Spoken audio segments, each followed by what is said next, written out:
1905 yılında Osmanlı Padişahı Abdülhamit'e düzenlenen suikast ve bir saniyelik gecikmenin hayat kurtardığı an.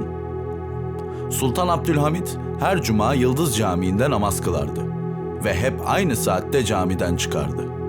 Bunu bilen Ermeni Devrimci Federasyonu bir bomba yüklü arabayı caminin önüne park etti. Plan şuydu: namaz bitince padişah geçerken bomba patlayacak ve padişah öldürülecekti.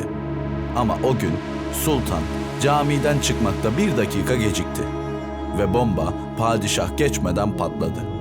26 kişi öldü, 58 kişi yaralandı ama Abdülhamit mucizevi şekilde kurtuldu. Suikastçı Belçikalı Edward Joris yakalandı ve olay Osmanlı ile Belçika arasındaki diplomatik krize yol açtı. Tarihi bazen 1 dakikalık gecikme yazar.